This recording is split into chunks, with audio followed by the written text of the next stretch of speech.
La península coreana está en máxima tensión y eso obedece a un juego que se está viniendo y se está desarrollando particularmente con mucha intensidad en los últimos años y particularmente después de que fracasara el intento que realizó Donald Trump de acercamiento con Kim Jong-un. Toda esta zona que está nuclearizada, es decir, hay armas nucleares allí, unos porque la tienen y otros porque la han llevado hacia esa región, supone un precario equilibrio. Pero en buena cuenta eso, es precario el equilibrio porque en cualquier lugar no podría decir en qué momento puede ocurrir un incidente o un accidente que desate y desborde las pasiones de lo que allí está ocurriendo. Chile tiene que mirar con mucha atención toda una de las cosas que ocurran en el mundo y más en Asia. ¿Por qué? Porque parte importante de los destinos de importaciones y exportaciones de productos van a esa región. Es decir, es un tema económico, geoestratégico para nuestra nación. Lo vamos a desentrañar, lo vamos a comprender, lo vamos a colocar en perspectiva junto al académico de la Universidad de Valparaíso, el profesor y analista internacional don Guillermo Holtzman. Soy Libardo Buitrago y le doy la más cordial bienvenida a El Mundo Hoy.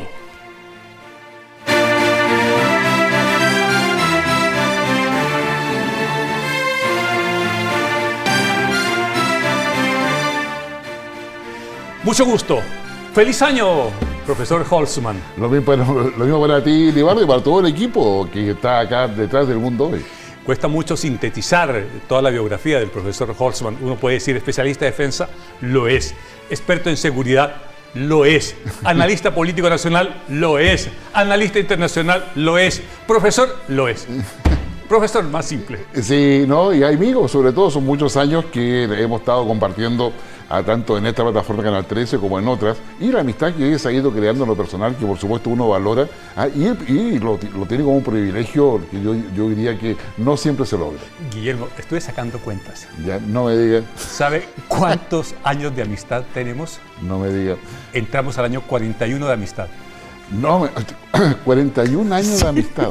41 años. Wow. Qué joven. Sí, y nos vemos iguales, ¿eh? Qué joven que te ves. ¿Habrá guerra en la península coreana? Yo espero que no la haya. Corea del Norte hoy día está en la posición probablemente más ventajosa y con mayor capacidad de proyectarse. Y es eso lo que preocupa a Estados Unidos. ¿Por qué? Porque Corea del Norte se ha transformado en un pilar que sostiene los esfuerzos bélicos de Rusia, que coopera en forma entusiasta con Irán en su desarrollo tecnológico, de la cual también se beneficia. Es parte, yo diría, de las necesidades que tiene China y que no puede hacerlas públicamente. Por lo tanto, Corea del Norte está en el escenario, yo diría, más favorable para poder mantenerse como un país aislado, que las sanciones no le hacen mella, que tiene una capacidad de desarrollo tecnológico nuclear, y hoy día yo te diría también cibernético importante, o informático, o de asociada a computación. Por lo tanto, yo diría que Corea del Norte hoy día está en el mejor lugar. ¿Qué cosa sí le interesa? Destruir a Corea del Sur. ¿Por qué destruirla? Es decir, la reunificación de la península coreana es un imposible en estos tiempos. Yo diría que es un imposible en estos tiempos, porque la reunificación y la permanente amenaza o riesgo de que eso produce significa la desaparición de Corea del Norte. En consecuencia, Corea del Norte prefiere jugar a la desaparición de Corea del Sur antes que a una posible negociación. Porque toda negociación que haga Corea del Norte con Corea del Sur significa en la práctica ceder a la presión de Occidente. Por lo tanto, ni Rusia ni China desean que Corea del Norte avance en una reunificación. Recordemos que en Corea del Norte o en Corea del Sur hay un armisticio, es decir, técnicamente siguen en guerra. Hay un alto al fuego, donde hay negociaciones, por supuesto, pero que no avanzan, como tú bien decías. Y hoy día, para Corea del Norte, mantener la tensión es algo importante, porque Corea del Norte está viendo de que el poder de Estados Unidos disminuye, nuevas alianzas de potencias medias empiezan a consolidarse a nivel global, y la alianza entre China, Rusia e India, que llama mucho la atención, sin lugar a dudas es algo, yo diría que es una buena noticia para Corea del Norte desde el punto de vista, como te decía, tecnológico, bélico, pero también de acceso a alimentos, de acceso a productos farmacéuticos y desarrollo de nuevas industrias, que van a ser muy útiles por la mano de obra barata que tiene Corea del Norte, para las potencias emergentes. Ahora, cuando uno habla de Corea, quiero invitarte aquí al bol, profesor, de manera que podamos entender las claves de esta crisis. ¿Vamos a vivir en permanente crisis entre Corea del Norte y Corea del Sur? ¿O esta es un episodio más dentro de un largo elemento más de crisis? Yo diría, en términos geoestratégicos y geoeconómicos, en permanente crisis. Es decir, con Corea del Norte, no, a mi modo de ver, no hay altos y bajos, hay una permanente tensión, que antes Corea del Norte en forma evidente lo utilizaba para negociar y conseguir los alimentos de Rusia y China, o los pertrechos que requería. Hoy día ya se siente Corea del Norte en calidad de socio, como un socio minoritario, pero socio al fin y al cabo, y por lo tanto hay un tren que viaja con todo el lujo que viaja Kim Jong-un, ¿no es cierto?, a Moscú, o a otras ciudades rusas. Por lo tanto, yo creo que aquí hay una crisis permanente y eso preocupa a Occidente, eso preocupa al Occidente liderado por Estados Unidos y toda la zona de influencia, porque si hablamos de Corea del Norte, tenemos que hablar del mar de China Meridional, tenemos que hablar de Taiwán, tenemos que hablar de Japón, es decir, es toda una zona de mucha sensibilidad geoestratégica para Estados Unidos. Vamos a explicar las claves que explican la actual crisis. ¿Es máxima tensión? ¿Podemos denominarla así periodísticamente? Sí, periodísticamente sería una máxima tensión, que hay que seguirla porque tú no sabes cuándo puede haber un punto de inflexión que haga la diferencia. Basta que un misil le resulte a Corea del Norte que mande a Japón y que efectivamente la respuesta pueda ser tan contundente de parte de Estados Unidos, que es lo que está planteando hoy día en todos los ejes de esta disuasión que ha dado a conocer, esta disuasión ampliada. ¿Qué significa la estrategia de disuasión ampliada entre Estados Unidos y Corea del Sur? Significa no solamente lo militar, o sea, vale decir, significa no solamente estar prestos para poder saber si Corea del Norte puede lanzar un misil o no. Estamos hablando de lo que es la capacidad que tenga tecnológica para intervenir comunicaciones, para los hackeos, para poder dejar ciego, mudo, ¿no es cierto?, y sordo a algún adversario, donde Corea del Norte ha avanzado bastante. Hay científicos que han ido de China, han ido de Irán, han ido de otros países del mundo a poder colocar a punto capacidades que antes Corea del Norte no tenía. En consecuencia, la disuasión ampliada de Estados Unidos tiene que ver con cualquier tipo de capacidad que pueda potenciar su control y mando en términos de comunicaciones y sistemas de armas. Si Corea del Norte tiene capacidad nuclear, ¿significa esto un paraguas nuclear que Estados Unidos le pone a Corea del Sur disuasivamente? Definitivamente sí. Sí, definitivamente sí. El paraguas nuclear probablemente no esté en tanto ojivas en el mismo Corea del Sur, pero obviamente está en las distintas bases que Estados Unidos tiene en toda esa parte de Asia. ¿O los submarinos podría ser? Un submarino sin lugar a dudas. O sea, los submarinos nucleares son 11 los que tiene actualmente Estados Unidos. ¿Por qué molesta tanto a Kim Jong-un los ejercicios militares conjuntos entre tropas de Estados Unidos y Corea del Sur, que me imagino ejercicios interoperacionales? Sí, digamos, a ver, cuando se hacen ejercicios conjuntos donde hay Fuerzas Armadas de diversos países actuando en torno a una misión específica, Corea del Norte no tiene otra posibilidad más que enojarse porque ve que su enemigo no es un país, sino que son varios a la vez que suman capacidades militares, tecnológicas asociadas a todo ello. Pero también significa de que la coalición que tiene Estados Unidos se mantiene y que todos los ejercicios que ha hecho Corea del Norte para tratar de dividirla, porque lo que hace Corea del Norte es decir, mire, si Japón se junta, va a aumentar el costo de cualquier disuasión. Entonces, Corea del Norte empieza a juntar soldados, empieza, a compararse con Corea del Sur, porque con ese 1,19 millones de soldados, digo, ¿ustedes cuánto me juntan? Pero la verdad es que es un poco falso esto, porque el tema no está en la cantidad de soldados que tú tengas, sino en el tipo de tecnología, cómo la usa, el mando y control y todo lo que es lo cibernético, básicamente. Yo no me asustaría. Washington, ¿se asusta o no se asusta con 1,19 millones de efectivos activos que con la reserva dan 7 millones si los tuvieran que convocar? Claro, ahora, 7 millones cruzando una frontera, si lo queremos llevar, a un extremo para poder describirlo, son imparables. O sea, no tienes otra cosa más que, ni con bombas racimos puedes parar a esa multitud de soldados. Pero eso es Corea. Corea del Norte no se queda solamente con Corea. Estamos hablando de los intereses de China en lo que es los fondos marinos, estamos hablando de todo el tema pesca, estamos hablando del tema tecnológico. Es decir, acá hay una bomba de tiempo y particularmente mientras tiene influencia de Estados Unidos, sinceramente el tema es distinto. Guillermo, 28.500 efectivos de Estados Unidos desplegados allá en la península coreana. ¿Es mucho, es poco respecto a este número?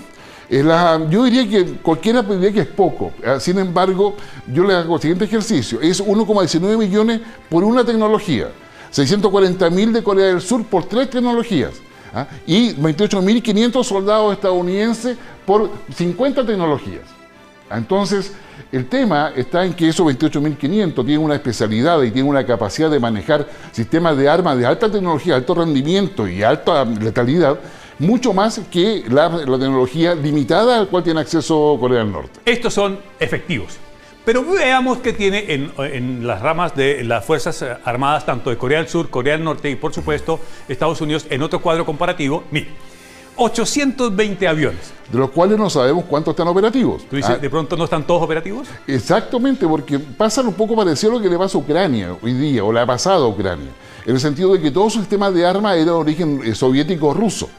Pero estando Rusia ahora, qué sé yo, en una guerra, no tiene capacidad para entregarle repuesto a Corea del Norte, no tiene capacidad para poder darle los suministros necesarios para mantener toda esa capacidad que requiere operativa. Pero más aún de que tenga o no tenga todo eso operativo, la tecnología que está usando los aviones es tecnología prestada de China, de Irán y de Rusia. Y en eso Corea del Norte está recién avanzando, según lo informa inteligencia de Occidente. 460 aviones Corea del Sur. ¿Cómo anda la Fuerza Aérea Coreana? Mucho mejor que yo diría la Corea del Norte. Primero porque los ejercicios conjuntos, a los cuales hacíamos referencia anteriormente, son mucho más eficientes en términos de los pilotos occidentales con otras fuerzas aéreas, donde todo el costo se distribuye y se gana experiencia, mientras que Corea del Norte no tiene esa capacidad y solamente tendría una capacidad de enfrentamiento, digamos, directo. Guillermo, 60 aviones de Estados Unidos desplegados allá. Actualmente, asignados hace la diferencia. ¿Hacen? Hace la diferencia porque estamos hablando de aviones, yo diría, con la máxima tecnología en términos de comunicaciones, radar, misiles tira y olvida, capacidad destructiva de los misiles, que no necesariamente están siendo compartidos con la aviación de Corea del Sur, no obstante que tienen muchas cosas similares. Veamos en la siguiente gráfica, estamos haciendo un cuadro comparativo respecto a la musculatura militar que quiere cada uno de los actores allí. Mire, en tanques, 4.200 tanques tiene Corea del Norte, 4.200. Suponiendo que todo funciona. Que todos caminen. 2.400, casi la mitad, Corea del Sur, y Estados Unidos tiene desplegados 48. Ya, de hecho, el Abrams, que es el mismo que se está entregando a, dicho sea de paso, Ucrania. El Abrams, ¿no? Claro. Entonces, lo que tenemos acá es que la confrontación entre los ejércitos de navales, aéreos, terrestres, está muy en la lógica todavía del siglo XX, es decir, una guerra convencional. Lo que estamos de acuerdo, a que nos dedicamos a este tipo de temas, es que esto es importante porque demuestra musculatura, como tú bien dices, demuestra voluntad de acción. Por lo tanto, si tiene Corea del Norte 4.200, quiere decir que tiene la voluntad de avanzar sobre Corea del Sur. Pero también Corea del Sur dice, no te voy a dejar, por lo menos te voy a colocar al frente de estos tantos. Pero la guerra que viene ahora, y por eso la estrategia de disuasión de Estados Unidos es muy importante, se basa en la capacidad satélite, la capacidad de neutralizar las posibilidades de lanzamiento de misiles balísticos intercontinentales, se basa en términos de cortar las comunicaciones. Corea del Norte, yo te diría, tiene muy poca gente que tiene internet o teléfono celular, a comparación a Corea del Sur. Entonces, hay acá una serie de otros elementos que es necesario considerar, y esto ya nos da un indicativo de cómo se da el balance de fuerzas en toda esa península. Si te entendí bien, al comienzo tú decías, y vamos a la siguiente lámina, de manera que nos permita comprender la capacidad disuasiva, porque en defensa es muy importante la disuasión. Corea del Norte tiene desplegado hoy misiles y cohetería que tienen capacidad bélica de hasta 3.000 kilómetros de longitud, de extensión.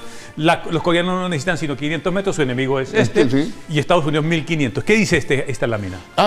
Bueno, con 1.500 llegan a Japón.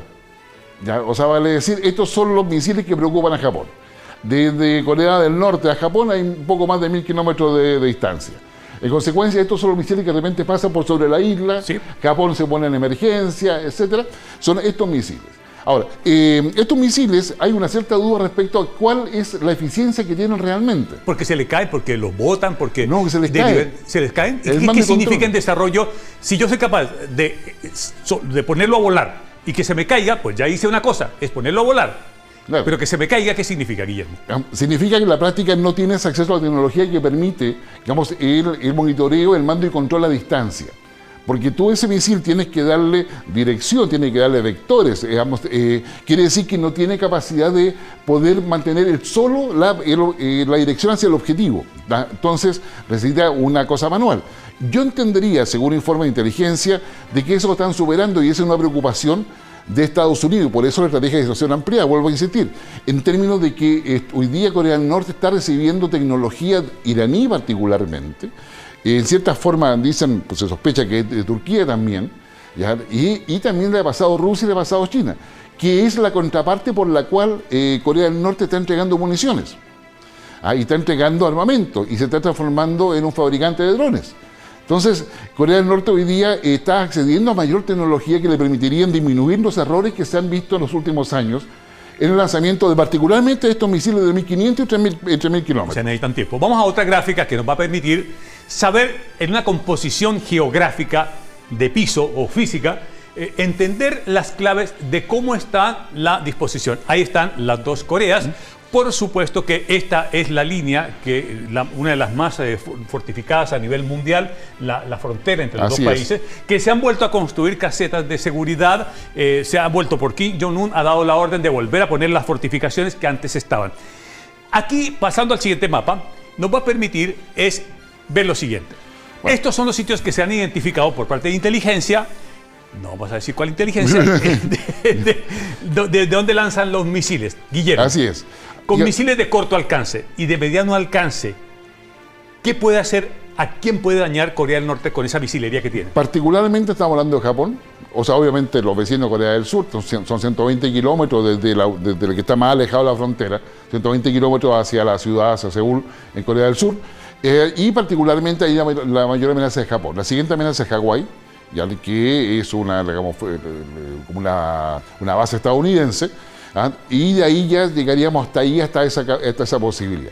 Entre medio está el enfrentamiento entre los submarinos, digamos, está el enfrentamiento el naval particularmente, y el enfrentamiento aéreo, donde la ventaja de Corea del Norte tendría que ver con el enfrentamiento submarino particularmente, que es lo que más preocupa también a Estados Unidos. ¿Tiene misiles hoy intercontinentales balísticos probados Corea del Norte que amenacen a Estados Unidos? Escucha la pregunta. ¿Tiene misiles? Sí. ¿Tiene misiles balísticos? Sí. ¿Tiene misiles balísticos intercontinentales? No.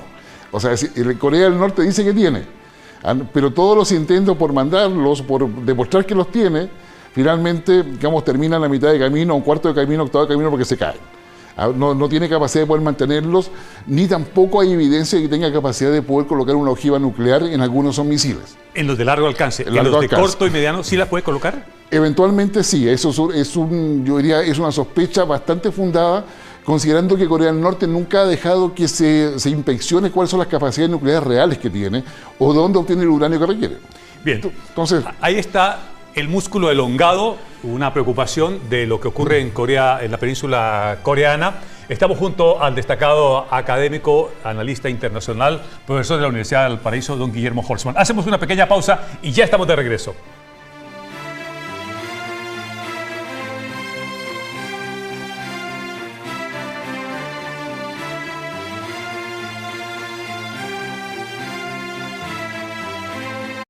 Si sufre de dolor en el pie, dolor en el tobillo, dolor de rodilla, dolor de cadera, incluso dolor de espalda baja, si solo estar de pie le causa dolor y fatiga, el problema podría estar en sus pies.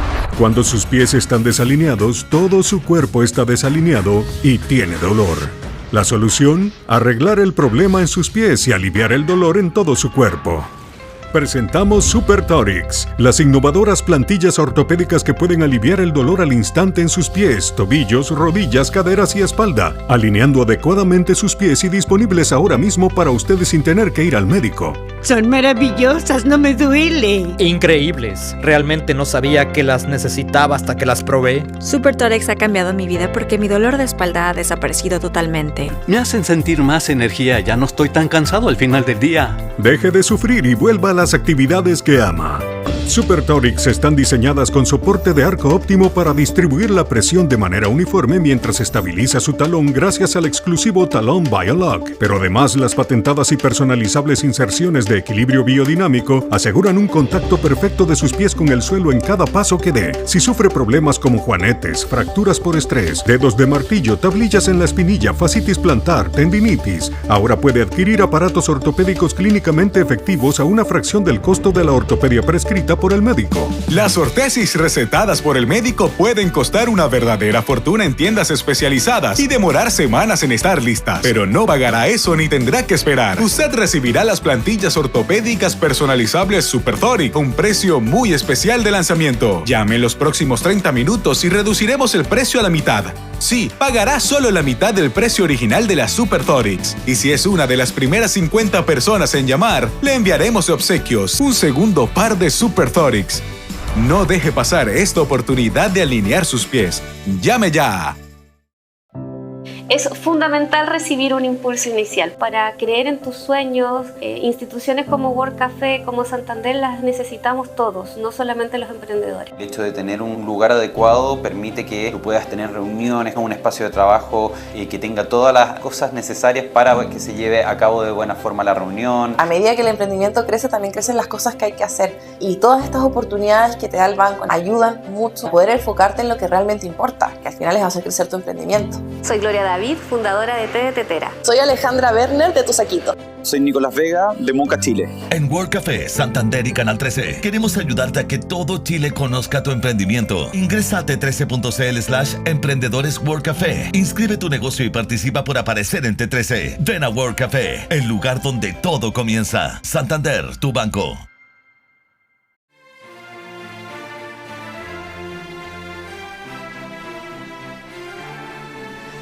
Continuamos haciendo El Mundo Hoy. Nos trasladamos a Estados Unidos. ¿Qué le pasa a la salud judicial de Donald Trump? ¿Cómo la podemos catalogar, Guillermo? Yo diría que con tos compulsiva y con diagnóstico reservado. Ya van 2 estados que la Corte Suprema de cada uno de ellos ha señalado que Donald Trump no puede estar en la papeleta por las acusaciones acerca de ese suerte de autogolpe de enero de hace un par de años. Y en esa perspectiva se espera qué cosa diga la Corte Suprema. Entonces la pregunta es, cuando se haga la convención del Partido Republicano en el mes de julio, agosto, del Partido Demócrata, ¿estarán realmente Donald Trump y Joe Biden en la papeleta? ¿Y por qué no? ¿Por qué no estar? ¿Por qué no estar? Biden ha dicho, mire, yo soy el antídoto contra Trump. Y Trump ha dicho, bueno, yo estoy en mejor estado de salud que lo que puede estar Joe Biden. Claro, lo que pasa es que tanto el Partido Republicano como el Demócrata están fragmentados, están divididos y no todos están de acuerdo con lo que ellos dicen. Reconocen de que Biden es un líder dentro del Partido Demócrata, que logra una unidad que es importante, lo propio con Donald Trump, pero no todos están de acuerdo con ello, porque dentro del Partido Republicano hay distintas corrientes, hay distintas formas de ver el mundo, de ver la sociedad estadounidense. Acá hay 2 maneras que son en el Partido Republicano que son relevantes. La primera de ellas es que Estados Unidos no quiere seguir siendo, digamos, el árbitro del mundo. ¿No quiere renunciar a eso? Sí, y segundo, quiere preocuparse de Estados Unidos, pero que nadie se atreva a molestar a Estados Unidos. Eso sí. El mundo gira en torno a Estados Unidos, pero Estados Unidos no se va a preocupar del mundo. ¿Quiere decir que se judicializó la política de Estados Unidos? Sí, se judicializó por una parte, se ha, yo diría, subdividido muchísimo, el Partido Republicano no es el partido que teníamos anteriormente, y a su interior surge el populismo republicano, por decirlo de alguna forma, surge el nacionalismo republicano que de alguna forma están representados en Donald Trump, convergen ahí. Mientras que en el Partido Demócrata empieza a pasar una socialdemocracia estadounidense que no existe. Entonces hay una discusión al interior de una izquierda, yo diría tradicional, digamos de base, yo diría muy marxista neta, versus una socialdemocracia que no logra posicionarse adecuadamente y que perdió el rumbo de lo que había construido el Partido Demócrata. Un estado de bienestar, con una visión de libertad muy clara, muy asociada, un poco a lo que era Obama, ¿no es cierto? Una idea de libertad, democracia, etcétera, pero que ha ido perdiendo. Entonces, el Biden también se ve debilitado por eso. Y por eso hoy día vamos a ver, va a ser muy importante los caucus, que son la pequeña votación en cada uno, digamos, de los estados, al interior de los estados, para ver qué es lo que pasa en Estados Unidos. Pero yo diría, sería razonable pensar desde Chile que esperemos este mes de abril para saber realmente si Biden tiene posibilidades ciertas de instalarse en la papeleta, porque pucha que es cansador ser presidente de la República y ser candidato. Y sobre todo mayor de edad cansa mucho, agota mucho. Usted lo ha dicho, no yo. Entonces digamos, y para Trump, que solamente es candidato, no es menor, porque tiene que luchar con todos los medios que no están a su favor y que son controlados muchas veces por sus opositores. ¿Qué pasa en ese Estados Unidos que uno ve campeón de las libertades y de todas esas cosas, que de pronto la política llega a un callejón Biden-Trump. ¿Qué hay detrás de todo esto? Vayamos al corazón de Estados Unidos. Cuando hablo del corazón no estamos hablando de Miami, no estamos hablando de Nueva York, no estamos hablando incluso de Washington. Vamos al corazón, vamos qué sé yo, a Arizona, al lado de México, vamos, qué sé yo, a la Carolina del Norte, Carolina del Sur.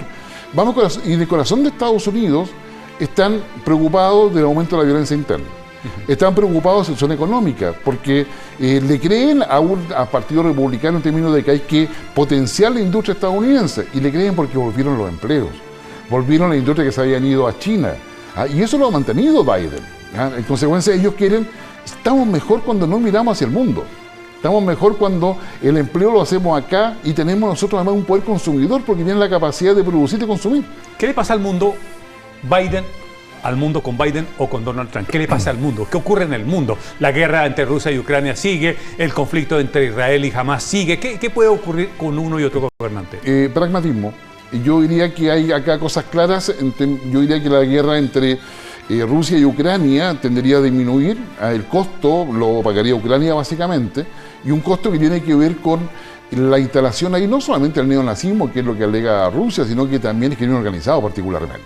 O sea, Trump en esa ecuación, Trump-Putin, puede ser de encontrar una fórmula para salir del conflicto. Sí, absolutamente. O sea, ¿Y con Biden no? No, con Biden es más difícil porque está en juego esa idea de una democracia que no saben cómo administrar a nivel global. Un sistema internacional que descansa en la fuerza de Estados Unidos. Y el conflicto Hamás-Israel, con Biden, ¿qué ocurre? Y con Donald Trump, ¿qué puede ocurrir? Con Donald Trump, Trump se atreve a colocar condiciones. Y una condición para que termine el conflicto, o sea, no termine, pero bueno, se termine la violencia y el desastre humanitario que eso significa instalar un interlocutor para el pueblo palestino y sacar a Hamás de la ecuación. Hamás es un grupo terrorista, y eso el Partido Republicano no lo va a ceder jamás. Valga la cacofonía. Mientras que en la práctica lo que se requiere es un interlocutor para crear el pueblo palestino, construir el Estado palestino, sacrificar una parte a Israel y generar que los acuerdos de Abraham se cumplan. O sea, si Hamás no es, y Abu Mazen o Abu Hamas no es, ¿quién es entonces en el mundo palestino? ¿Quién es la voz cantante en el mundo palestino? Ese es el problema actual. Yo muy bien, el canciller, como el secretario de Estado estadounidense, ha tratado de buscar esa fórmula, y probablemente eso significa que va a llegar un minuto de que Netanyahu, recordemos que viene con muchas críticas y muchas protestas en su contra en los últimos días, de repente puede ser considerado parte del problema o parte de la solución. Pero para que sea parte de la solución tiene que haber un interlocutor palestino. ¿Es posible que un interlocutor palestino llegue montado en los tanques de Israel para Gaza? Yo diría que es inviable. Lamentablemente es inviable. Quizás en otras circunstancias, tuviésemos en la Segunda Guerra Mundial, en ese contexto podría ser posible. Hoy día, en el siglo XXI, yo creo que es muy difícil. Tiene que haber, yo diría, un acuerdo entre las principales potencias de Medio Oriente, lo cual incluye Irán, para poder legitimar, apoyar y respaldar a este líder, aislar a Hamás. O sea, un grupo terrorista no puede ser representante de un pueblo. O sea, partamos de esa base. En consecuencia, yo diría, acá estamos en el escenario, yo diría, más complejo, porque deben ponerse de acuerdo las potencias respecto a los gasoductos, y eso Israel, Estados Unidos, China, Rusia, tienen que ponerse de acuerdo en la región respecto al equilibrio de poder, y eso necesariamente implica incorporar a Irán.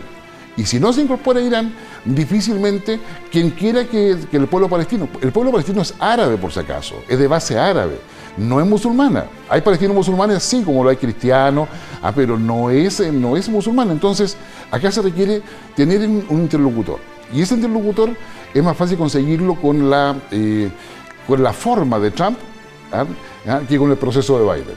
Es posible entonces, el profesor Holman dice, esperemos hasta abril para saber si es Joe Biden va en la papeleta demócrata, novedad, o si finalmente la justicia le da el pase a Donald Trump.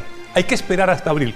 Vamos a esperar hasta abril. Hemos hecho El Mundo Hoy junto al destacado académico de la Universidad de Valparaíso, don Guillermo Holtzman. Guillermo, muy agradecido por ayudarnos a entender las claves de lo que ocurre en la península coreana y esto novedoso respecto a saber si la papeleta aguanta el nombre del actual presidente Joe Biden o del aspirante nuevamente el señor Donald Trump. No, gracias a ti, Libardo. Además que son dos temas de mucho interés para Chile porque muchas cosas dependen de eso, como tú bien lo decías en algún minuto. Así que, no, con el mayor gusto, placer y privilegio de poder compartir contigo. Hasta una una próxima oportunidad en El Mundo Hoy, en donde estaremos colocando en perspectiva y analizando profundamente los temas que afectan a el mundo. Muchas gracias.